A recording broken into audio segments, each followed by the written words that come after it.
langsung ya. Ya, bismillahirrahmanirrahim. Assalamualaikum warahmatullahi wabarakatuh. Waalaikumsalam warahmatullahi wabarakatuh. Alhamdulillahirabbil alamin wa bihi nasta'in wa ala umuri dunya waddin wassalatu wassalamu ala asyrafil anbiya wal mursalin wa ala alihi wa ashabihi ajmain amma ba'd.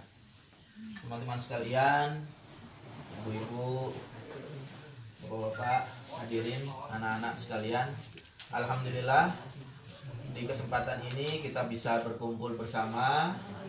Tentu ada nilai silaturahimnya, ada nilai saling berinteraksi, apakah membahas tentang paper, membahas tentang publikasi, membahas tentang rencana kegiatan nanti setelah selesai studi dan sebagainya. Kemudian ada siraman jasmani, alhamdulillah sudah mendapatkan hak-haknya. Dan sekarang kita akan mengkaji bersama tentang apa yang sudah kita baca di antaranya ya. Tadi kita juga sudah membaca surat Al-Qur'an ya masing-masing. Insya Allah di setiap ayatnya ya, bukan satu ayat, tapi di setiap hurufnya. Di setiap hurufnya ada pahala.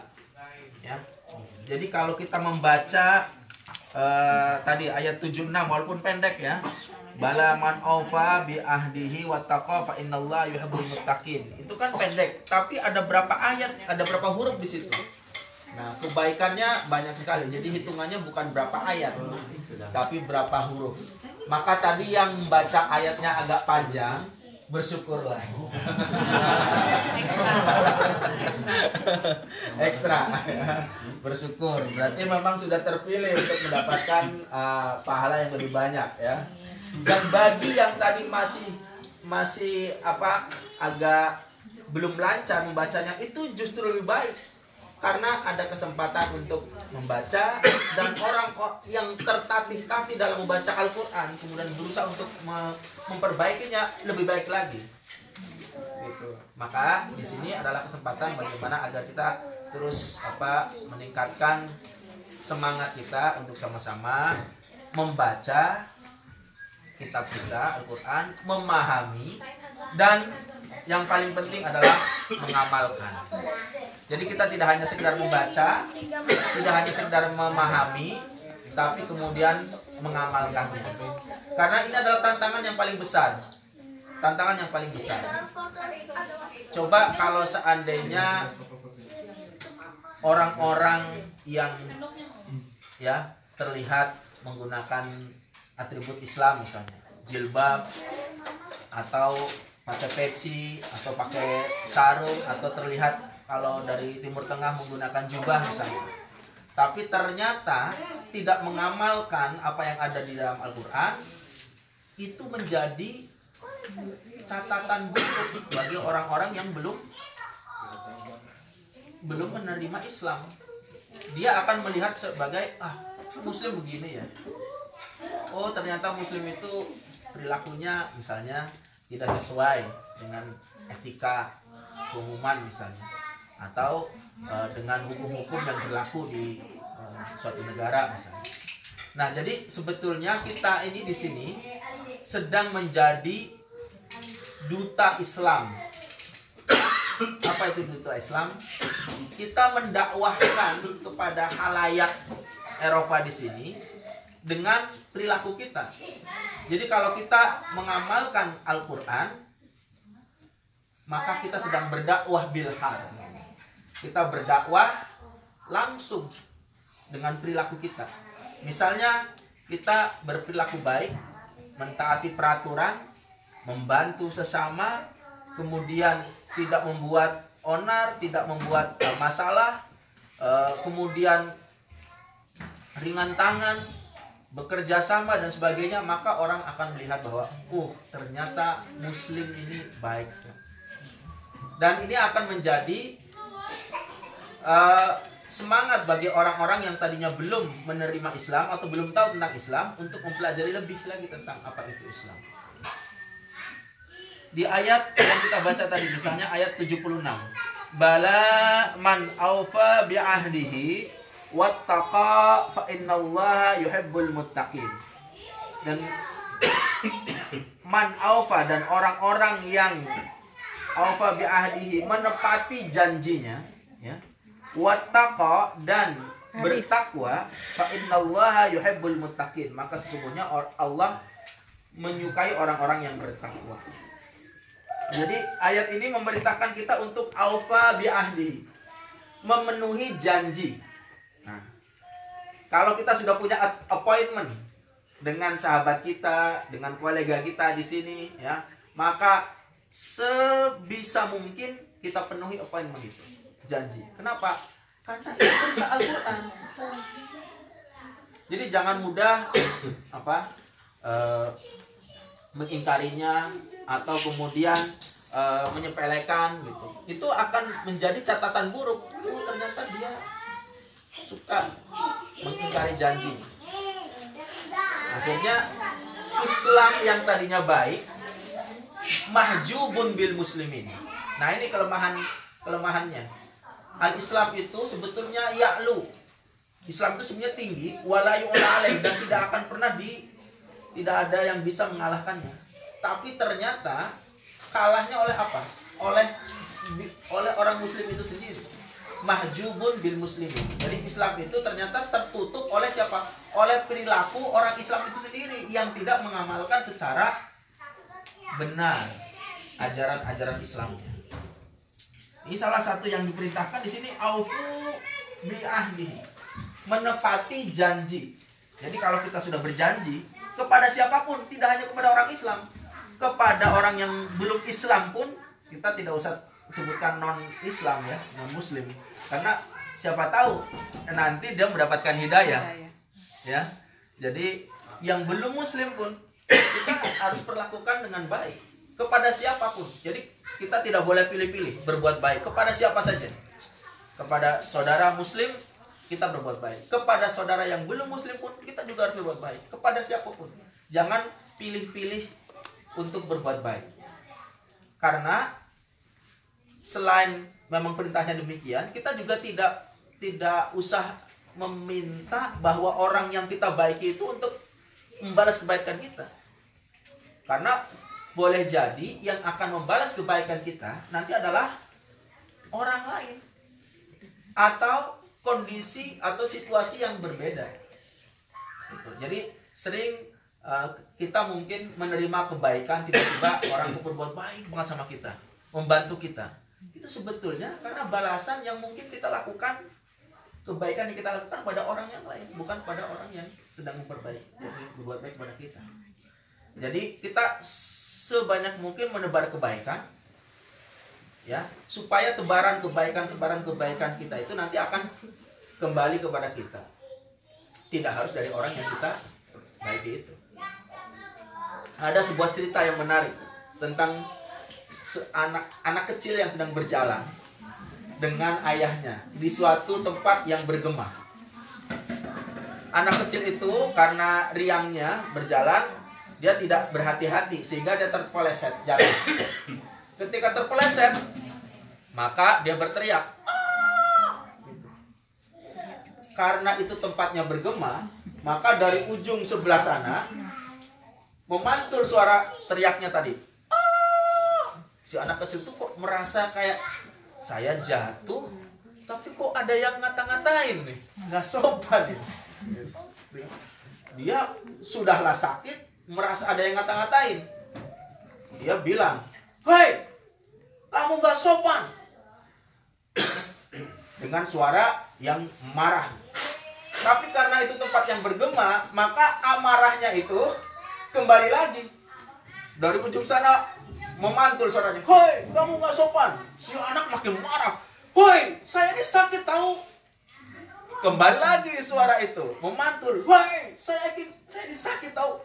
Semakin marah, semakin keras suaranya dimunculkan oleh si anak itu, dan kembali lagi kepada si anak itu.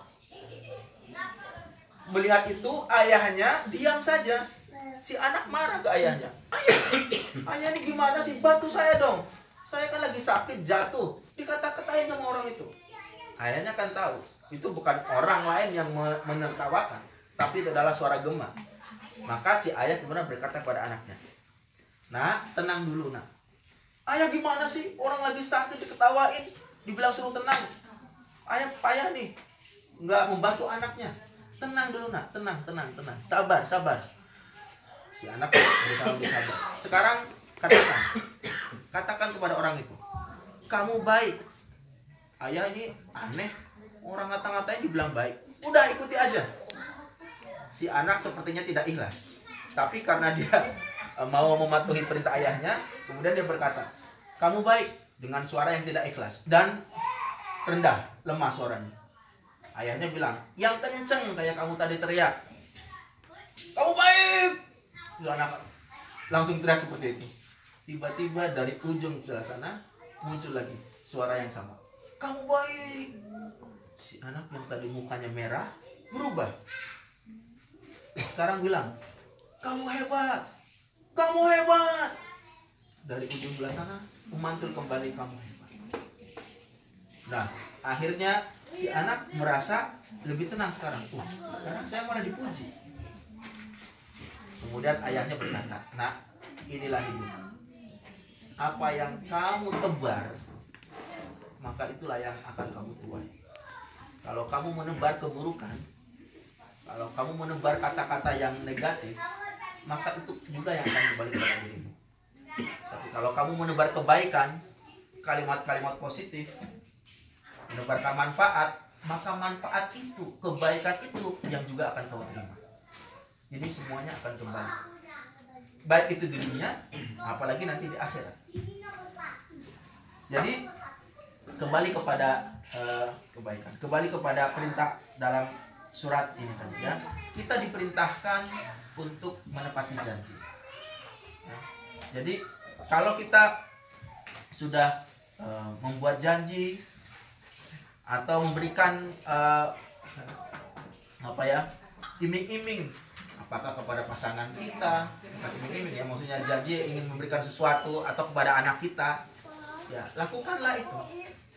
Ya, jangan sampai kemudian partner kita, jangan sampai kemudian sahabat kita ya mencap kita sebagai orang yang ingkar janji. Dan ingkar janji ini menjadi salah satu di antara ciri dari orang-orang yang munafik. Dalam dalam hadis Nabi disebutkan, ayatul munafiki salasun. Ciri-ciri atau tanda-tanda orang yang munafik itu ada 3, salasun. Apa yang pertama? Idza hadasa kadzaba. Kalau dia bicara kadzaba, berdusta, bohong. Jadi kalau orang berbicara, di omongannya itu ada dustanya, di ucapannya itu ada bohong-bohongnya. Kalau zaman sekarang ada hoaxnya, ya. Maka dia sudah termasuk salah satu dari ciri-ciri orang munafik. Dan kalau lebih diluaskan lagi, tidak hanya bicara, termasuk menulis, karena itu kan menyebarkan berita. Kalau bohong kebaikan, Pak Ustaz? Sebentar ya. Kayaknya sudah mulai turun ya. Bisa digabungin kalau Oh, gitu. sweet lah. Ya. Jadi kalau menyampaikan tidak sesuai dengan yang kenyataan, ya, atau ada diubah-ubah, ya, ada yang tidak sesungguhnya terjadi disampaikan, dibuat-buat hoax, ya, maka itu termasuk ciri dari orang yang munafik tadi. Ya. Jadi kita harus hati-hati, hati-hati dalam menyampaikan berita, hati-hati dalam berbicara, ya. Jangan sampai kita termasuk orang yang menjadi penebar, ya, penebar hoax, penebar berita bohong, penebar berita fitnah, ya, apalagi fitnah, ya, bisa lebih besar lagi dosanya. Ayat yang ciri yang kedua, ya, ayat itu artinya ciri, ya, ayatul munafik. Ciri yang kedua, tadi yang pertama adalah idza hadasa kadzaba, kalau dia berkata dusta. Yang kedua adalah wa idza wa'ada akhlafa, kalau dia berjanji dia mengingkari. Sudah berjanji, ya, oke, besok saya kasih deh, besok saya bayar hutangnya, besok saya kerjakan nih tugasnya. Tapi tidak ada uzur atau tidak ada alasan yang syar'i yang kemudian disampaikan, tiba-tiba kok dia dengan mudahnya mengingkari. Nah, itu termasuk salah satu ciri di antara orang-orang munafik. Ya, jadi kalau kita sudah berjanji, sekuat mungkin kita menepatinya. Ya, kalaupun ternyata misalnya ada hambatan yang memang kita tidak bisa menepatinya, ya kita kasih tahu. Ya.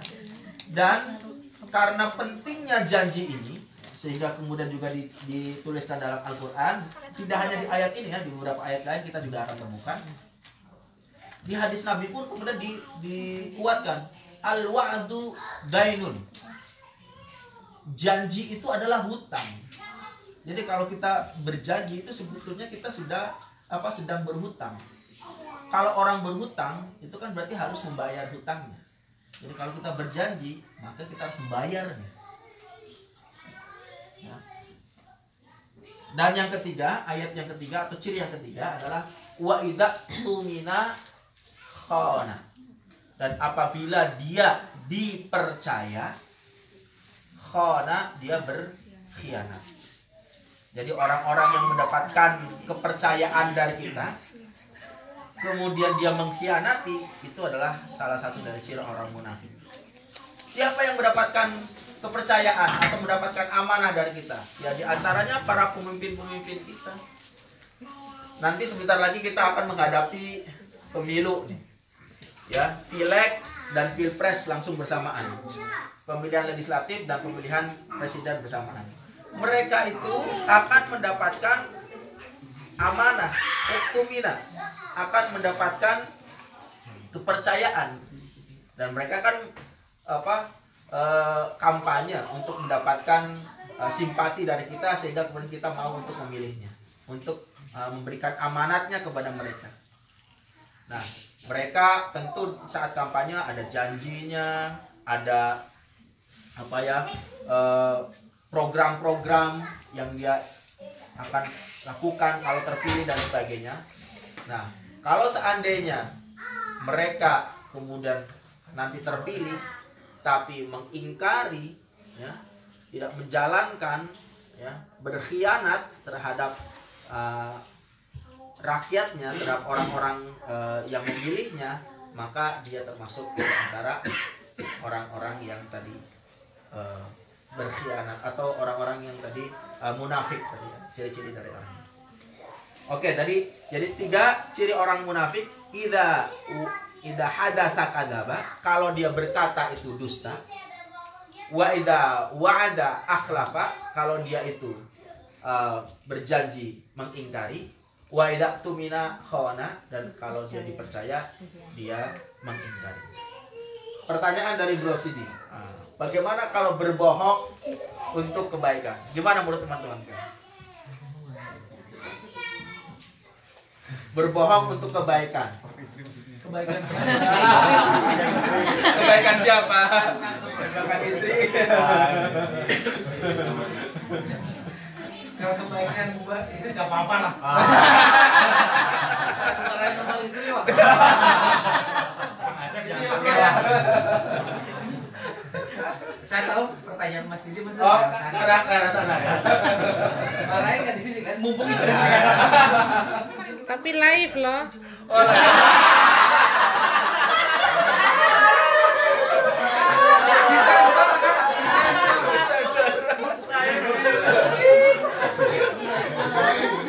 Siapa itu tentang baik? Buat negara. Itu barusan ya, baik. Berbohong untuk kebaikan. Ada yang mengatakan kalau itu untuk kebaikan, maka ada ulama yang membolehkannya. Ya, misalnya kalau kita mendengar beberapa ceramah dari ulama almarhum dulu Zainuddin MZ yang mengatakan kalau berdusta untuk sesuatu yang baik maka diperbolehkan. Tapi tadi pertanyaan lanjutannya, ini kebaikannya siapa ini, gitu kan? Jadi jangan sampai kemudian dengan dalih itu Kemudian demi keuntungan pribadi, demi keuntungan apa, dalilnya adalah ini kan untuk kebaikan gitu. Kebaikan Jadi, saya. Jadi kebaikannya harus harus jelas ini. Kebaikannya adalah kebaikan yang sesuai dengan syar'i ya. Kebaikan yang bukan untuk kepentingan diri sendiri ya. Misalnya contoh kebaikan, berbohong untuk kebaikan misalnya apa misalnya? Kayak Putri Duyung aja ya. Saat perang saat perang boleh berbohong kepada musuh. Untuk strategi supaya Strategi buat saya pernah dengar ceritanya apa sahabat Rasulullah itu dia mualaf dan dia masuk ke apa namanya kelompok wilayah musuh untuk porak-porandakan lawan ketika oke. perang. Ya. Ada lagi misalnya dalam keseharian kita ya, misalnya dalam keseharian kita nih. Ini kan mungkin di antara kita pernah ada yang merasa sedang ada gesekan nih, sedang ada slack nih, sedang lagi gak enak sama teman satu dengan teman yang lain. Yang menjadi korban biasanya orang yang berada di tengah-tengah nih, ya kan, yang si A ini mau curhat ke si B, si C yang lagi bermasalah dengan si A mau juga curhat ke si B. Jadi si B ini berada di tengah-tengah nih, nggak enak ke si A, nggak enak ke si C, ya kan? Si A kalau curhat tentang C ke si B, wah si C itu wah pokoknya jelek-jelek, gitu kan? Sebaliknya si C juga kalau curhat ke si B tentang si A juga jelek-jelek semua. Pokoknya si B ini jadi tong sampah nih, ya kan? Kamar nomor 15. Tempat curhat. Ya, kan nggak mungkin kalau semua curhatannya si C tentang si A yang buruk-buruk itu disampaikan oleh si B kan? Wow, itu bisa semakin perang dunia kan? Jadi bohong apa yang bisa kita lakukan misalnya? Misalnya nih si A sudah lama sekali memendam amarah, pokoknya jengkel kepada si C itu. Nah, gimana ya caranya supaya mereka itu kemudian baikan? Misalnya nih ya, si A bilang ke si B tentang si C, saya itu sebel banget, masa dia itu nggak mau menghargai saya gitu kan? Saya sudah berbuat ini tapi dia sepertinya cuek saja gitu, nggak menghargai sama sekali. Oh masa? Kemarin si C itu bilang ke saya, dia sebetulnya ini loh pengen pengen deket lagi dengan kamu, cuman dia masih bingung caranya gimana gitu. Jadi diredam suasana amarahnya itu, walaupun si C tidak mengatakan demikian, tapi itu dalam rangka untuk melakukan islah kebaikan. Demikian juga ketika si C misalnya ngobrol ke si B tentang si A, saya tuh wah kayaknya susah deh, dia nggak bisa lagi berteman gitu. Oh masa, kayaknya si A kemarin sempat curhat ke saya deh, dia bilang saya sebenarnya juga nggak mungkin akan begini terus sama kamu, jadi pengen melakukan ini juga, pengen baikan lagi gitu. Nah jadi diredam seperti itu, yang kemudian akhirnya permusuhan antara sesama teman itu kemudian menjadi baik, ya itu salah satu contoh bohong yang boleh ya. Jadi demi untuk islah ya, gitu. Karena jelas untuk mendamaikan ya. Dalam dalilnya al-muslimu al-mu'minu lil mu'mini kal bunyan yashuddu ba'dahum ba'dah. Orang muslim, orang mukmin satu dengan yang lain itu ibarat kalbunyan, ibarat bunyan itu bangunan ya. Bangunan itu kan ada tiangnya, ada pintunya, ada temboknya, ada atapnya. Semua itu kalau berdiri sendiri-sendiri, tiang berdiri sendiri aja, kuat nggak? Nggak kuat. Dia harus ada penopang yang lainnya dengan tiang lain. Tapi kalau hanya tiang-tiang juga nggak ada temboknya juga nggak kuat. Jadi harus ada temboknya. Jadi semua itu saling menguatkan. Yashuddu ba'dahum ba'dahum.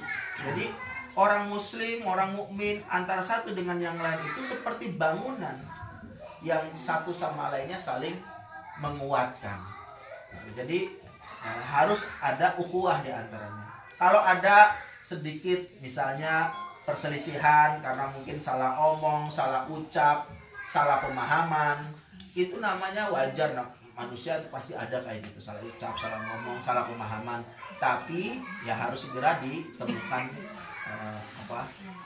solusinya, perbaikannya. Dan kita sebagai temannya misalnya itu jangan ikut ngompor-ngomporin, jangan ikut membangkitkan amarah, tapi jadilah sebagai orang yang bisa ngademin, ya, bisa ngademin. Nah sekarang ini di Indonesia nih kasusnya misalnya tentang kemarin pembakaran, ya, mengatakan itu sebagai bendera, ada mengatakan itu adalah tulisan saja, ya. Di mana posisi kita? Kira-kira posisi kita di mana yang sebaiknya?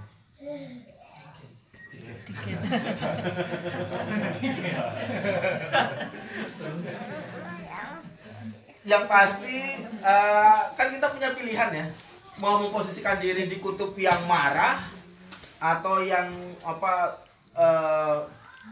tetap merasa dirinya paling benar. Kan kita punya pilihan, tapi kita juga bisa punya pilihan untuk memposisikan diri sebagai orang yang aku ingin menjadikan suasana ini tidak menjadi semakin runyam. Aku ingin menjadikan suasana ini menjadi tenang, menjadi adem gitu. Nah, sudah berbagai macam usaha dilakukan oleh tokoh-tokoh masyarakat, ya. Kemarin Presiden Yusuf Kala, Wakil Presiden Yusuf Kala, kemudian tokoh NU, tokoh Muhammadiyah, dan tokoh masyarakat yang berkumpul untuk meredam, ya. Karena ini kan sesama umat Muslim, saudara kita. Kalau kemudian terus-menerus dipermasalahkan, apa kata dunia gitu, apa kata umat lain, oh ternyata Muslim kayak gini ya, antara sesama saudara saja saling tidak akur, sesama saudara. Bagaimana dengan kaum yang lain gitu. Jadi bagaimana posisi kita yang sebaiknya, ya? Kita kalau bisa melakukan sesuatu yang bisa membuat suasana menjadi adem. Jangan ikut menyebarkan berita-berita yang akan semakin membuat orang terpancing amarahnya, ya. Jangan ikut menyebarkan share-share berita yang semakin membuat orang menjadi panas, ya. Tapi buatlah berita-berita yang mendamaikan, yang menenangkan, ya. Semakin banyaklah melakukan tebar kebaikan, karena sebetulnya yang kita tebar kebaikan itu nanti akan kembali lagi kepada diri kita seperti tadi gema, ya, akan memantul kepada diri kita. Dan ingat, kebaikan yang kita lakukan kepada orang lain tidak harus orang lain itu yang membalas kebaikannya. Mungkin, ya, nanti Allah akan memberikan balasannya dalam bentuk yang lain, dalam suasana yang lain, dalam masa yang lain, dalam bentuk yang lain. Allah Maha khairul jasa, ya. Allah Maha memberikan jasa yang paling baik. Wallahu ahsanul jasa. Jadi Allah mampu memberikan balasan yang terbaik. Dan di ayat yang lainnya disebutkan wallahu yudha'ifu liman yasha, dan Allah akan melipat gandakan, yudha'if melipat gandakan liman yasha, bagi orang-orang yang dikehendaki oleh Allah. Jadi kebaikan yang kita berikan misalnya 1, boleh jadi Allah akan lipat gandakan menjadi 10, menjadi 100, atau bahkan menjadi 700. Allah yang maha itu terserah kekuasaan Allah. Allah yang maha melipatkan gandakan itu. Jadi tidak usah ragu untuk berbuat baik, karena semuanya nanti sesungguhnya akan kembali kepada diri kita. Ya, demikian mungkin apa yang sudah kita baca dari ayat Al-Imran ayat 76. Saya hanya kutip satu ayat saja dan kemudian saya kuatkan dengan beberapa hadis Nabi. Untuk lebih menariknya, silakan, mungkin ada diskusi, ada pertanyaan, ada masukan, ada tambahan dari teman-teman sekalian. Assalamualaikum warahmatullahi wabarakatuh. Waalaikumsalam warahmatullahi wabarakatuh. Terima kasih kepada Pak Ustadz telah memberikan tausiahnya. Mungkin bagi teman-teman ada yang mau bertanya, silakan. Kotak amalnya mana? Ya. Anunya. Ra. Ya, silakan yang mau nanya. Ra.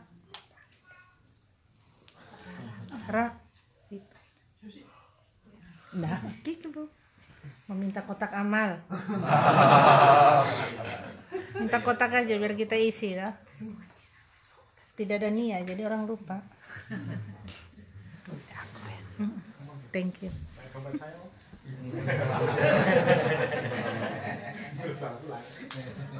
Buka aja kalau mau lihat tuh.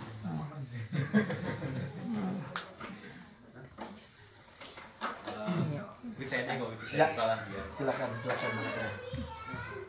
Kan apa namanya, kalau kita, saya ada berita-berita yang negatif itu ya Pak Ustadz ya. Ya. Sebaiknya kita jangan di-share, apalagi kalau misalnya dia bisa memancing amarah. Nah, bagaimana kalau misalnya ternyata beritanya ini kita kan juga sudah dapat dari berita-berita yang baik, misalnya mungkin kisah Islam tentang sahabat atau yang lainnya, ataupun misalnya yang berhubungan tentang itu lah gitu ya. Tapi ternyata itu mungkin nggak benar gitu. Jadi itu ceritanya, kisahnya baik, tapi ternyata itu nggak benar, mungkin nggak sesuai kenyataan. Jadi mungkin cerita yang dibuat oleh orang, tapi kalau misalnya tujuannya baik, apakah itu kita tidak boleh menyampah kayak share-nya, atau kira-kira, atau kita memang harus cari tahu dulu yang benar apa enggak, atau jadi gimana? Baik. Ini fenomena yang sering kita alami, terutama setelah WhatsApp grup ini menjamur ya. Kemudian ada orang yang kemudian melempar begitu saja berita yang biasanya panjang-panjang gitu kan. Terus ada gambar bintang-bintangnya, ada bunga-bunganya kayak gitu ya. Nah, itu saya sering terima kayak gitu. Isinya terkadang benar, isinya terkadang masih diragukan ya, atau bahkan isinya ada yang sama sekali tidak benar. Nah, bagaimana ini? Misalnya tentang tadi ajakan ada orang yang mengajak kepada perbuatan baik misalnya, tapi ternyata di situ ada dalil yang tidak benar dan kita belum punya kemampuan untuk menelusurinya, gitu kan? Kalau memang kita mendapatkan berita-berita yang seperti itu, sebetulnya sudah ada beberapa panduan ya. Pertama, apakah berita yang kita terima ini benar atau salah? Kalau kita punya otoritas untuk menyelidiki itu benar atau salah, punya kemampuan, maka lakukanlah. Kalau kita tidak tahu, ya, daripada kita termasuk menjadi orang-orang yang menyebarkan sesuatu yang tidak benar, maka sebaiknya udah kita keep saja. Tapi kalau di kontennya itu, ya, kita yakin bahwa ini adalah beritanya benar, kemudian kita mendapatkan dari orang yang dari sumber yang benar, yang otoritasnya bisa dipercaya, dan kemudian jadi seleksi pertama adalah benar atau tidak. Kalau benar dari sumber yang bisa dipercaya, kemudian seleksi berikutnya adalah apakah itu akan bermanfaat atau tidak. Kalau ternyata walaupun beritanya benar, tapi kalau saya share ternyata tidak ada manfaatnya, itu hanya menghabiskan kuota orang aja. Apalagi gambar, video yang berat-berat itu kan penyedot kuota itu. Ya, pencuri kuota itu. Nggak sadar menghabiskan kuota-kuota kita. Kalau nggak ada manfaatnya, buat apa gitu kan, daripada menghabiskan kuota sahabat-sahabat kita. Apalagi kalau misalnya kita share ke misalnya 5 grup. Satu grup anggotanya 200. 200 kali 5 sudah 1000. Misalnya semua orang kemudian, ya tidak semua ya, dari 1000 itu misalnya 500-nya lah misalnya itu. Sudah berapa uang yang disedot ya, dan kemudian memperkaya orang. Padahal itu tidak ada manfaatnya. Nah, jadi harus dipikirnya sampai ke sana. Kalau ternyata beritanya tidak benar, tidak ada manfaatnya, ya udah sama sekali nggak usah dilakukan. Tapi kalau ternyata benar, ada manfaatnya, itu pun ternyata Kotak. bagi si penerima bisa jadi beda-beda. Ini saya terkadang diskusi juga sama orang yang membaca berita-berita itu kan. Karena sekarang pemahamannya kan macam-macam ya. Ada yang misalnya menggunakan, kan kita sudah tahu, kalau ustadz ini maka biasanya afiliasinya ke siapa. Kalau ustadz ini maka afiliasinya ke siapa. Saya sudah bisa menebak. Kalau misalnya tentang Natal nanti, ya, sebentar lagi nih Desember ya, Natal. kalau yang menyampaikannya dari ustadz tertentu, maka pasti ujung-ujungnya adalah tidak boleh mengucapkan selamat Natal. Tapi dari ustadz yang tertentu misalnya boleh mengucapkan selamat Natal. Jadi pasti ada macam-macamnya. Nah, daripada nanti akan membuat perdebatan yang tidak akan pernah selesai, sementara kita sendiri nggak punya wewenang, nggak punya kemampuan untuk, ya udah untuk diri kita sendiri aja. Karena kalau kita lempar nanti akan semakin membuat orang diskusi, padahal tidak ada orang yang punya kemampuan untuk menentukan ini benar atau salah. Kita tidak punya otoritas, kita tidak punya diskusi di WhatsApp itu akhirnya menjadi berlalu begitu saja, tidak ada kesimpulan. Apalagi kalau anggota grupnya heterogen, ya nanti akan sama-sama saling menyerang dan sebagainya dan nggak ada selesainya. Gitu. Jadi akhirnya beberapa orang live group gitu kan. Mungkin sudah banyak yang mengalami itu, ya. Karena merasa diri percuma ini grup tapi isinya hanya begini saja gitu kan. Nah jadi ya kita harus betul-betul melihat kira-kira berita ini akan Kalau fotonya membawa kepada kebaikan atau tidak. Mungkin demikian. Karena tidak semua mesti ada perantara. pemahaman yang kita pahami benar bagi orang lain ternyata pemahamannya misalnya dia Tunggu setuju. dia hamil besar. Kalau ternyata dia pemahamannya berbeda, maka jadilah nanti Kulitnya aja. pertentangan ya di antara teman-teman. Mungkin gitu. Ada lagi mungkin masukan atau tambahan? Yang lain yang mau bertanya silakan. Gratis kok. Mumpung ada Ustadz Nanang ya. Iya. Saya ingin cerita sedikit tentang struktur ilmu. Ya. Dulu ketika kita belajar, maksudnya ke guru gitu ya. Misalnya saya belajar di pesantren, di ustadz, itu ada urutan-urutan. Untuk belajar, kita juga kalau di kampus kan ada mata kuliah prasyarat kan. Untuk misalnya kalau dalam psikologi, untuk belajar psikologi kepribadian dia harus lulus psikologi umum dulu. Nggak boleh diambil langsung mata kuliah psikologi kepribadian kalau belum lulus psikologi umum, karena nanti dia tidak akan bisa menguasai itu. Nah, dalam belajar ilmu agama itu juga ada urut-urutannya. Makanya kalau belajar di pesantren, kelas 1 belajar apa dulu, kelas 2 belajar apa dulu, kelas 3 belajar apa dulu ke ustadz. Jadi ada urut-urutannya. Sehingga kemudian struktur bangunan ilmu agamanya itu tertata gitu. Tidak mudah goyah. Nah, sekarang yang kita alami itu di zaman yang sudah sangat terbuka, borderless, tiba-tiba kita menerima ilmu yang sudah tingkat tinggi. Tiba-tiba kita menerima ilmu yang tingkat dasar, dicampurkan dengan ini, dicampurkan dengan ini. Jadi struktur keilmuannya tuh nggak kokoh. Jadi kita bingung, mana yang harus kita ambil, mana yang harus kita percayai.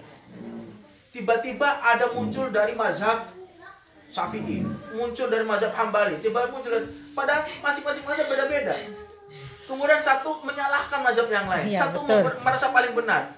Nah, jadi kita akhirnya dibingungkan dengan membludaknya informasi, membludaknya ilmu yang kita sendiri bingung mana yang harus kita percaya.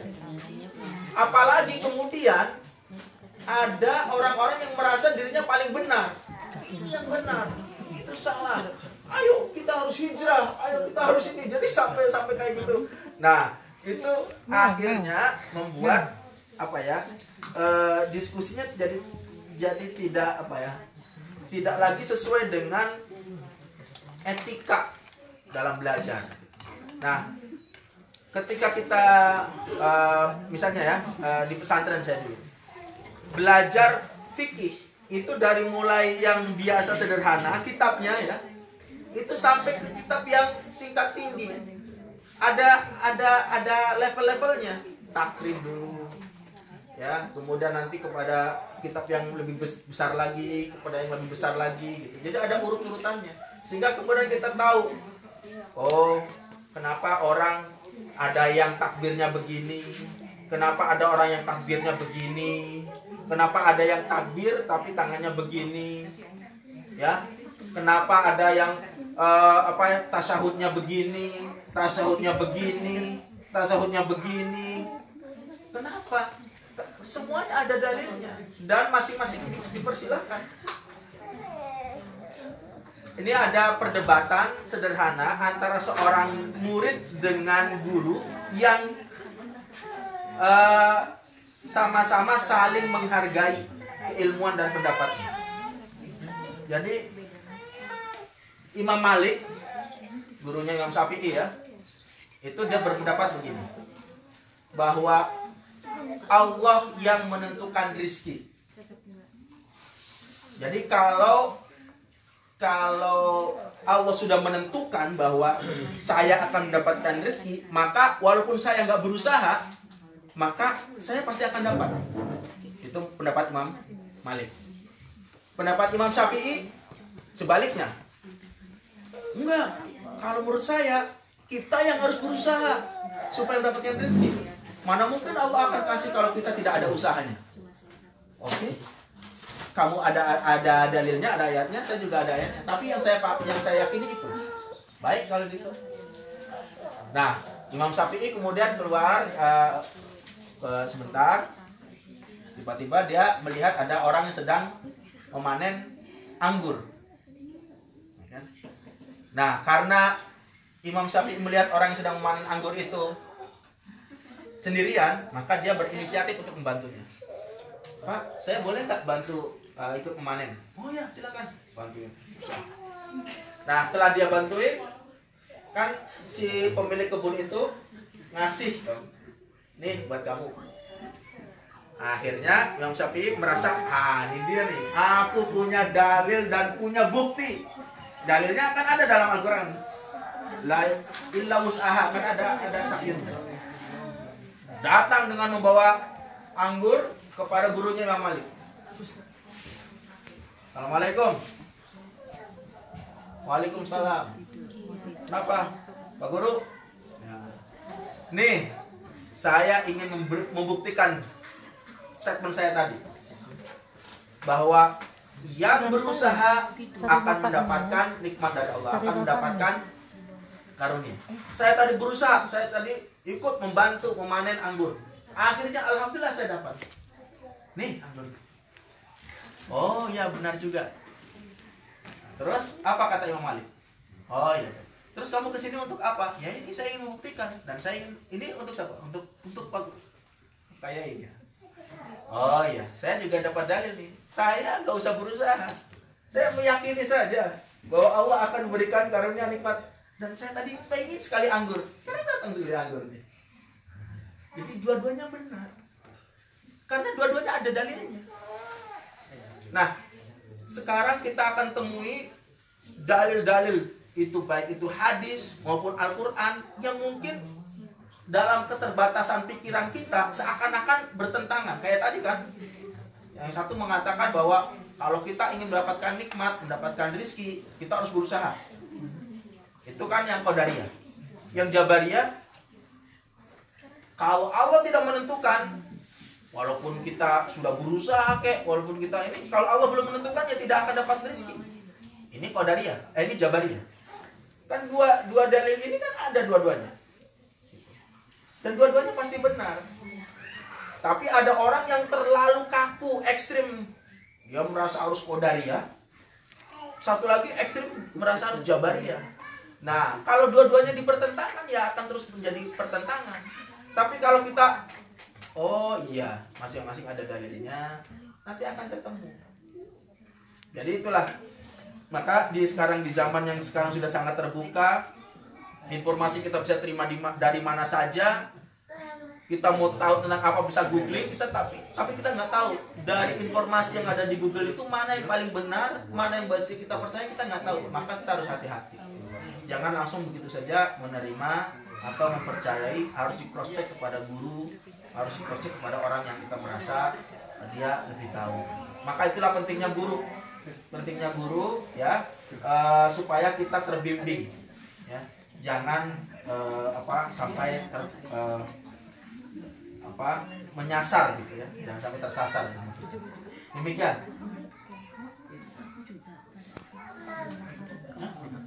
Oh,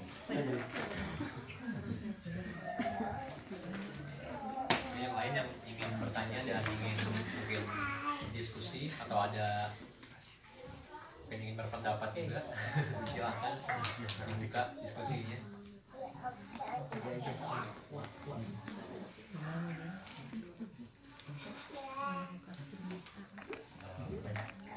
Mungkin saya satu lagi deh. Ya. Terus kan nyambung aja sih. Ya. Jadi apa namanya?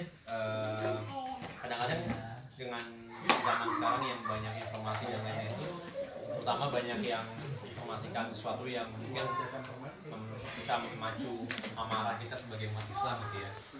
Nah, kadang-kadang juga apa? Saya juga pernah dengar apa namanya?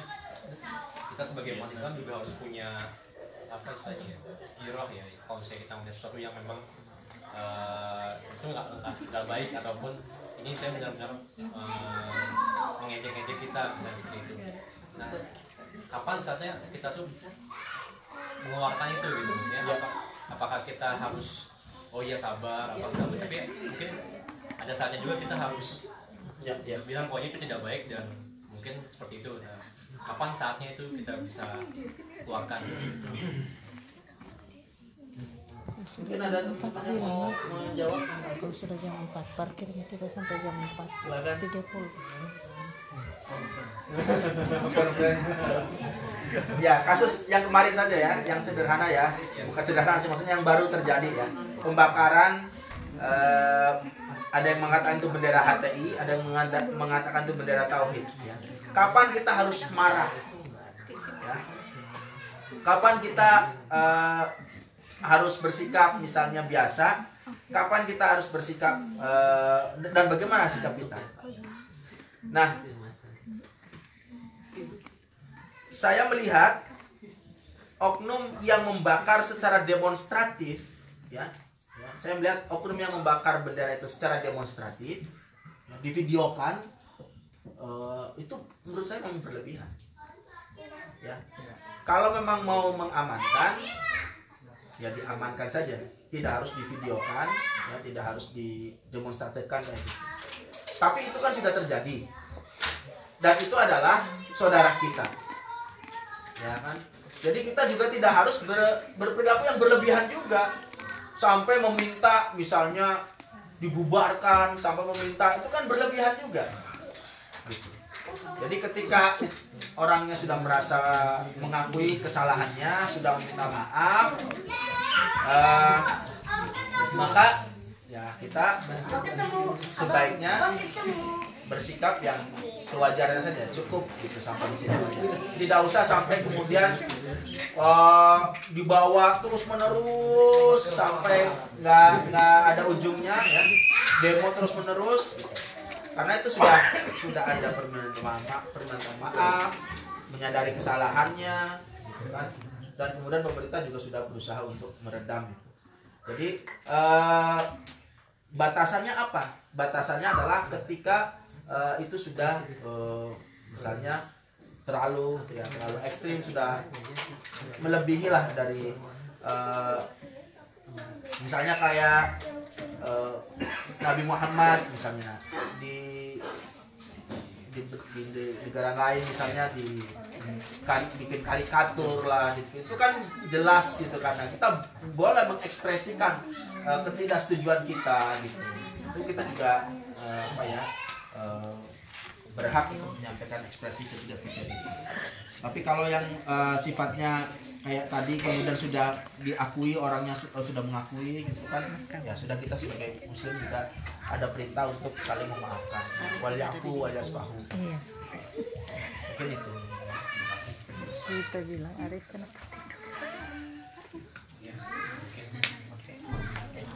Mungkin terakhir masih ada yang mau bertanya atau diskusi atau mengutarakan pendapatnya.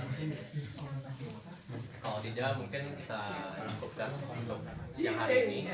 Terima kasih untuk Ustaz Anang atas tausiahnya. Mungkin sebelum kita tutup, kita berdoa dulu kali Pak ya. Pertama mungkin sama untuk ada ibu dosen baru di sini. Yang mana itu yang baru? Mana wajahnya? Yang mana wajah baru itu? Wajah lama. itu wajah baru. Ada kreasi Om Dimas. Terus Yang sedang Nyonya Orja. ya mohon doanya toh. Nyonya juga. Nyonya Dimas juga. Oh begitu toh. Ini ada mohon doanya untuk Vero. Ini Vero. Oh ya, Vero. Oh iya, Nyonya Inong. Oh begitu. Oh. Janjian semua. Bareng bikin. Oh jadi ya. Nanti jadi baby boom ya. Diperjelas. Sama ini juga dapatnya bareng. Untuk yang Radit sakit ya lah. mungkin ada beberapa berhalangan Jen yang hadir. sama itu apa Radin ulang tahun hari ini besok. Besok ya iya. Iya. Yang tahun ada juga anaknya Bu Zuna sedang sakit jadi dia tidak bisa hadir. Terus juga mungkin terutama untuk Panana sendiri yang sebentar lagi pulang kerja. Iya.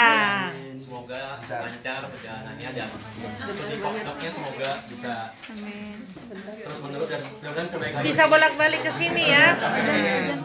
Sudah baik negara. Sama Pak Mustafa juga sedang sakit katanya. Ah iya Pak Mustafa. Mungkin bisa doanya kepada Siapa yang ngomong? Kayus? Kayus.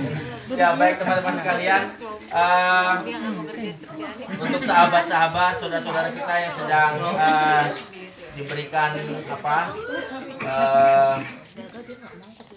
kesempatan untuk semakin mendekatkan daripada Allah melalui sakitnya ya. Semoga segera diberikan kesembuhan, diangkat penyakitnya.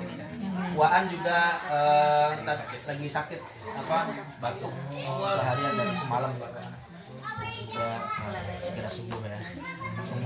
Jadi teman-teman yang sedang sakit semoga diangkat penyakitnya. Dan memang penyakit itu atau sakit itu ibarat mahkota. Tapi mahkotanya hanya bisa dilihat oleh orang yang sedang sakit. Jadi kesehatan itu adalah mahkota. As-sihhatu tajun. Kesehatan itu adalah mahkota. Ala ru'usil as-sihha yang dipakai di atas orang-orang yang sedang sehat. La yaroha ilal mardo. Tapi mahkota itu tidak bisa dilihat kecuali oleh orang-orang yang sedang sakit. Jadi ketika kita lagi sakit baru kita merasakan betapa sangat berharganya itu kesehatan. Tapi pada saat sakit biasanya kita jadi lebih dekat sama Allah ya. Karena di situ Ade ya. Jangan lupa ade. kesempatan untuk kita memohon meminta gitu. Baik, kita doakan semoga orang sahabat-sahabat kita yang sedang sakit, ada Waan, ada Mas Mus, ada Michael. Michael yang Kayus. Zuna, Kayus sakit. Kayus. Ininya tahu udah 6 bulan tak kerja. Semoga Kayus. diangkat penyakitnya ya, kembali sehat, kembali bisa beraktivitas ya. Lebih banyak lagi kan lebih maksimal lagi ibadahnya kalau sehat. Dan teman-teman yang sedang hamil ya semoga dilancarkan proses kehamilannya, kemudian juga sehat bayinya, ibunya ya. Yang sedang menunggu untuk hamil juga ada nggak? Dan yang mau Yang mau hamil. Siapa semuanya? Yang mau hamil dan sedang hamil.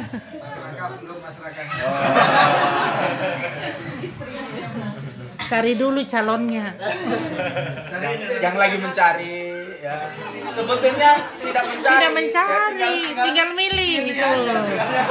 Raka aja yang sombong Ya, ya. sudah banyak itu. Ada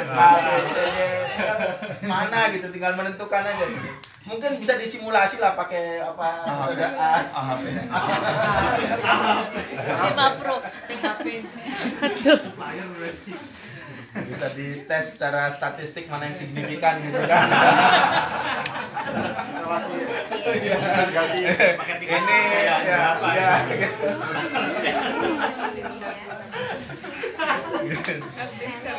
Semoga ya segera mendapatkan ya pilihannya ya. Amin ya rabbal alamin. Ini mau amin juga. Itu jangan, sudah punya jangan lagi ah. yang lagi nulis paper, lagi nulis tesis, semoga dilancarkan ya. Amin. Semoga yang sudah submit segera mendapatkan notifikasi accepted. Yang mau defense, yang mau submit semoga lancar ya. Untuk anak saya juga Vero ya lagi terapi, semoga Dramanya kurang. segera bisa berkembang ya, maksimal berkembang. Amin juga ya. Ya untuk semuanya yang punya hajat ya semoga hajat-hajatnya bisa terkabul ya. Bisa terlaksana dengan baik. Untuk dosen yang baru diterima ya, Pak Ayun, Mbak Arima di Jogja sana ya, semoga menjadi keberkahan ya, menjadi semakin bermanfaat ilmunya. Dan untuk semua kita, semoga hajat-hajat kita semuanya ya bisa Allah kabulkan ya. Demikian, mari kita awali doa kita dengan beristighfar bersama. Kita bersihkan hati kita dari dosa-dosa. Kita istighfar bersama-sama 3 kali. Astaghfirullahaladzim alladzi la ilaha illa huwal hayyul qayyum wa atubu ilaih. Astaghfirullahaladzim alladzi la ilaha illa huwal hayyul qayyum wa atubu ilaih. Astaghfirullahaladzim alladzi la ilaha illa huwal hayyul qayyum wa atubu ilaih. Bismillahirrahmanirrahim. Bismillahirrahmanirrahim. Allahumma shalli ala sayyidina Muhammad wa sallim wa radhiyallahu ta'ala an kulli sahabati Rasulillah ajma'in. Alhamdulillah rabbil alamin. Hamdan yuwafi ni'amahu wa yukafi mazidah.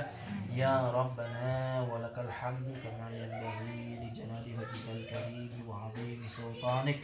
Allahumma ighfir lana, Allahumma ighfir lana, Allahumma ighfir lana warhamna walidina warhamhum kama rabbawna shighara. Rabbana inna zalamna anfusana wa illam taghfir lana wa tarhamna lanakunanna minal khasirin. Faghfir lana dhunubana wa kaffir 'anna sayyi'atina wa tawaffana bil abrar.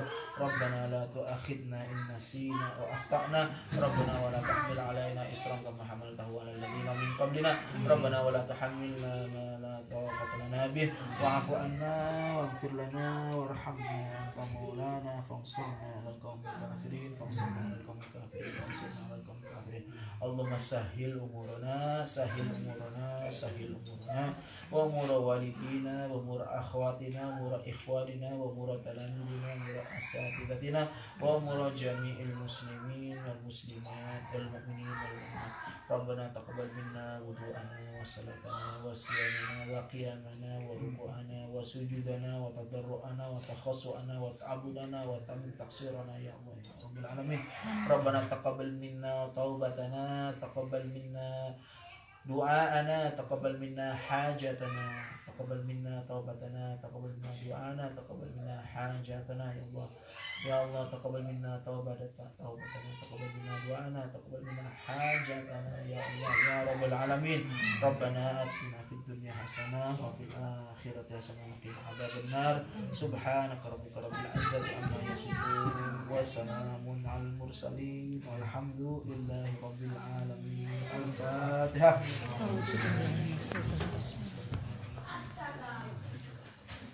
Ya,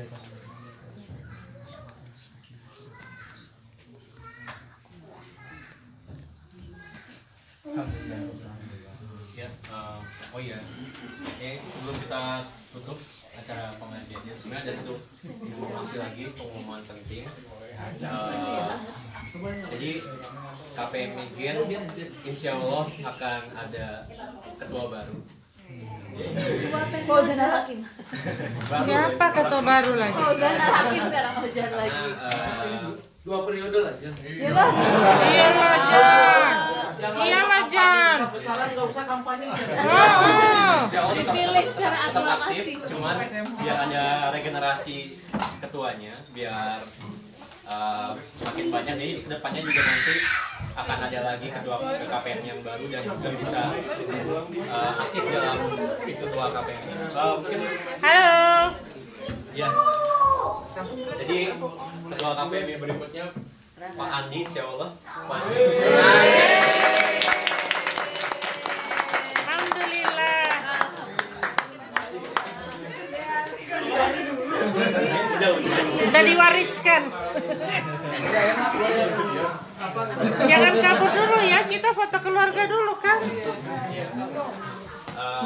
Jadi kenapa saya pilih Pak Andi karena pertama beliau insya Allah bisa jadi contoh buat KPM Niken. Pertama beliau juga semangat ibadahnya dan beliau lebih senior daripada saya.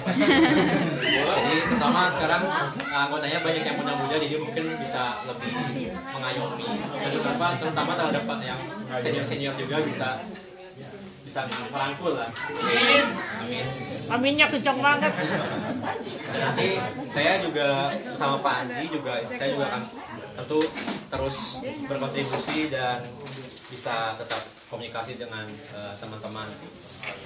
Mungkin Pak Andi kalau ada dua patah kata yang ingin disampaikan teman-teman. Terima kasih. Assalamualaikum warahmatullahi wabarakatuh. Waalaikumsalam warahmatullahi wabarakatuh. Ya, alhamdulillah. Pertama-tama saya ucapkan terima kasih atas kepercayaannya dari Mas Ojan dan teman-teman semua. Karena saya dipercaya untuk menjadi apa ya, panutan. Ya, saya akan berusaha sebaik-baiknya walaupun jujur mungkin saya background ini saya mungkin nggak terlalu kuat seperti Mas Ojan dan teman-teman semua, tapi saya akan berusaha sekaligus saya akan meningkatkan keimanan kita, keislaman kita, terutama juga untuk teman-teman semua. Semoga semua bisa bersama-sama meningkatkan keimanan kita. Saya banyak yang bisa saya katakan karena saya juga masih belajar banyak dan saya baru di sini. Mudah-mudahan nanti ke depan kita bisa saling mengisi di acara pertemuan ini. Saya rasa itu aja. Terima kasih banyak. Assalamualaikum warahmatullahi wabarakatuh. Waalaikumsalam warahmatullahi wabarakatuh.